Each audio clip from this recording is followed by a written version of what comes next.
A King and a Court of Fools by H. Ryan. Written by Larry Enright and read by Larry Enright. Copyright 2011, all rights reserved. The Last Piece. The Pink Lady smiled at Tom. "Well, what have we here? Hello, little man," she said. Tom pulled the bag from behind his back and handed it to her. "We found this. Your wallet's in there, too. And all your money. We didn't take any of it." "There's that bag of mine. I am forever leaving things at the track and forgetting them. I think I'd forget my head if it wasn't screwed on tight." Tom just looked at her. "Thank you for being honest enough to return my belongings, young man. Here, let me give you something for your trouble." She found her wallet and opened it. "No thanks," Tom said. "We don't want a reward." The Pink Lady looked at Tom, puzzled. "What's your name, handsome?" she asked. "Tom Ryan, ma'am." Kate nudged him from behind and gave the most beautiful woman she had ever seen that close a big, toothy grin. "Oh, and these are my brothers and sisters, Mary, Kate, Sam, and Harry." We exchanged greetings. "And this here's my son Derek," she added. "He can be a little rude, but we get so many salesmen and reporters. You know how it is." "Yes, ma'am." Tom traced a circle on the pavement with his tennis shoe. "Well, I guess that's all we had to say. I'm sorry about your bag and your car." And that was that. Once she closed the door, the adventure of the Pink Lady would be over. It was time to go back home, have dinner, and resume our normal lives. Dad was waiting for us in the car. But the Pink Lady opened her front door wider. "My car? What about my car, sweetie?" Listening to her was like listening to Patti Page singing on the radio. Half the time we had no idea what she was singing about, but she had a voice so sweet you just couldn't get enough of it. She could have been singing the ingredients from the back of a Cheerios box, and we would have listened to her. Kate poked Tom, then poked him again. "Quit it, Kate." "Tell her, Tom." "Tell me what, dear?" Tom shrugged. "Your car was stolen and we found it in the woods, Miss Sims. We should have called the police right away, but we didn't, and we're sorry. We're really sorry. We wanted to check it out ourselves." "And we thought we'd get a reward," Mary said, before realizing she probably shouldn't have. "And then it was stolen again," I added. "Stolen?" Ellie Mae Sims' peachy complexion turned a darker shade. "My Corvette! My darling little Corvette!"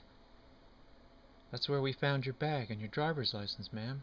That's how we knew it was yours." "But it's right here in the garage."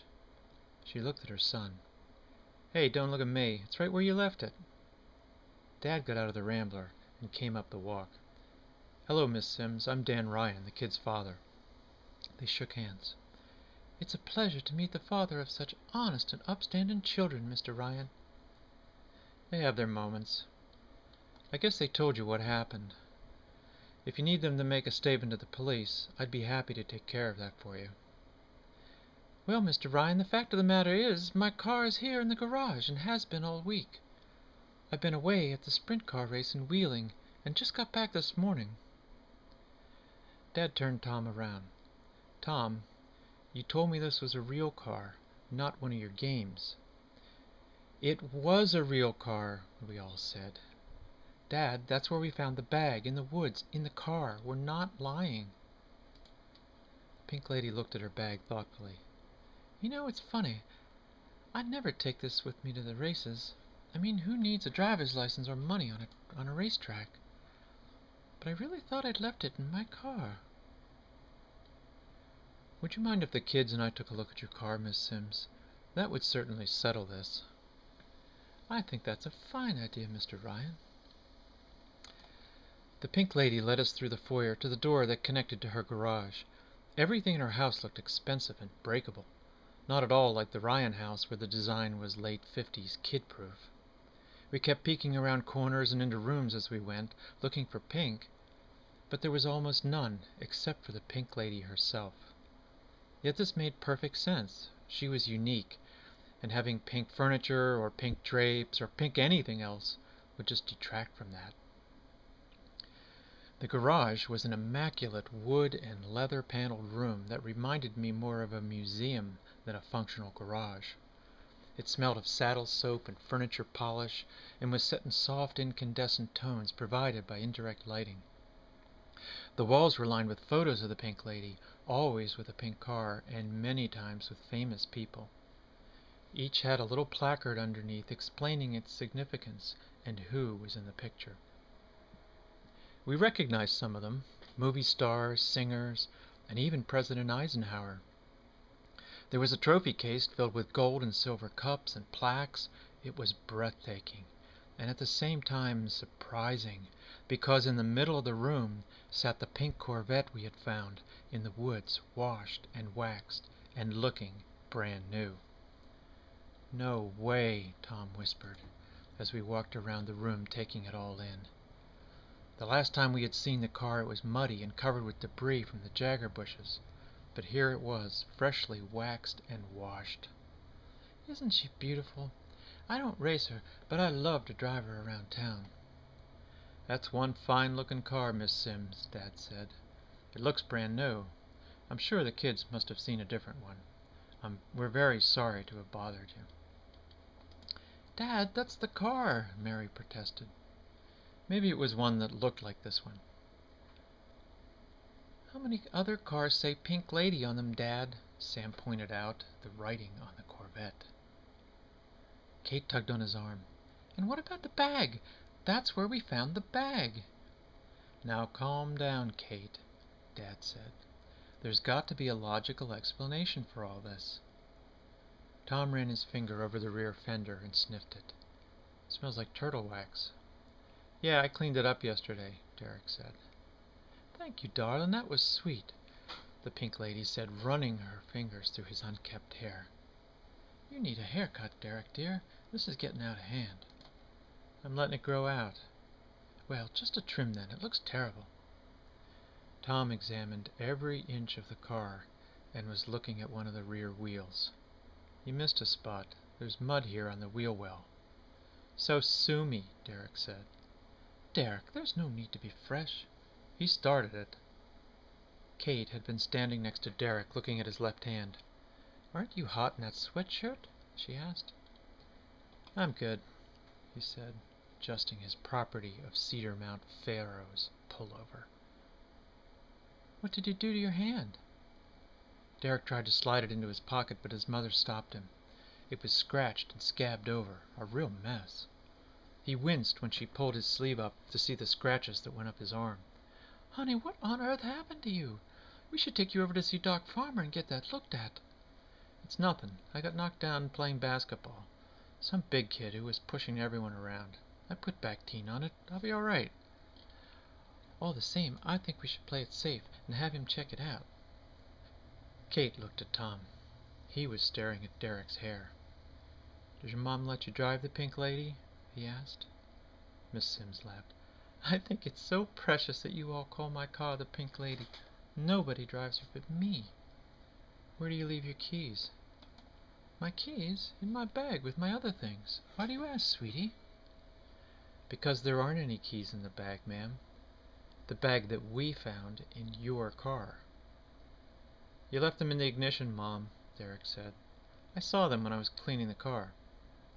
"Oh, well, there you have it. Mystery solved," the Pink Lady said. Kate was exasperated. "What about the bag?" "Miss Sims," Tom said, "we found your car in the jagger bushes. I don't know if you've ever gotten close to a jagger bush, but those stickers can be pretty mean." "Especially if you've just crashed a car into them," Kate added, looking right at Derek. The Pink Lady looked at Derek, too. "I told you I got shoved over playing basketball. Don't you believe me?" "We have a witness who saw someone driving the car out of the woods, Derek," Tom said. "A teenager with hair just like yours." "Lots of guys have hair like me." "And scratches, too?" "I told you I got them playing basketball." "Maybe we should look the car over for scratches. Or did you cover them up, too?" "Maybe you should shut up." "You did it, Derek." "Prove it." Dad stepped in. "Now look. Let's not get all worked up about this. The important thing is Miss Sims has her bag back. Her car is right where it belongs. The rest is none of our business. I'm sure she will take care of that." "That's right," Derek said, pointing at Tom angrily. "None of your business. It's your word against mine.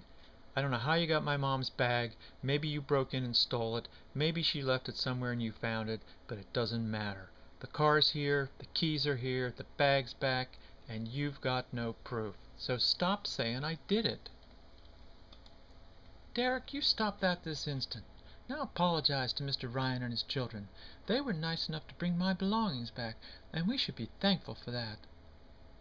He did apologize, but we could all tell that he didn't mean it by the smirk on his face. Tom apologized too, and to Dad and the Pink Lady. Dad cleared his throat. "Well, Miss Sims, we're sorry for all this. I had no idea this would happen. We should be going now." She smiled at us, but it wasn't the same smile that had greeted us at the door. It was a sad smile. "All's well that ends well, I suppose," she said. But it hadn't ended well. Not for anyone except the one we knew was guilty, Derek. He was like the kid who had stolen the fallen apples from Old Man Grill's orchard and was selling them at his stand on the corner for a penny. They were shiny and red and looked delicious, but were full of worms on the inside. It was true the Pink Lady's car was back, and she had her bag and money, and that might make it look like a good ending, but deep down it was rotten to the core, and we knew it. I felt bad for Miss Sims. Someone had to do something nice after all this. Not just return her bag and her money. Something nice. I had my cigar box of treasures with me. I don't know why. It just seemed like a good idea at the time when I dragged it out from under the blanket and stuck it under my arm.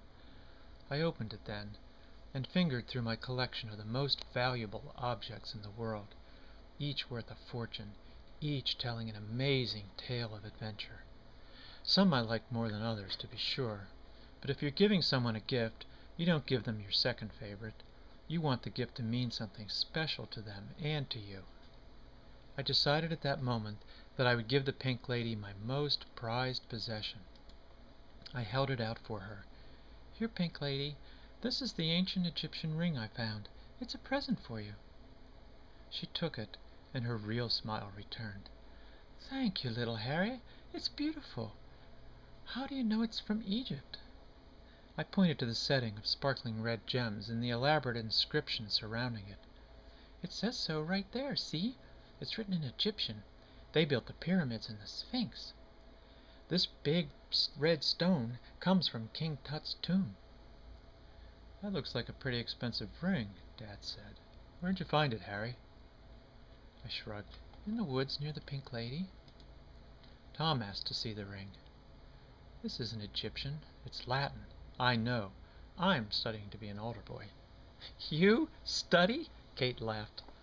"Oh yeah? Well, get a load of this. It says Semper Excelsior Pharos, which means always upward." He looked up at Derek before finishing. Pharaohs. Derek shifted uneasily and crossed his arms over the words "Property of Cedar Mount Pharaohs" on his sweatshirt. Tom read the initials inscribed on the inside of the band.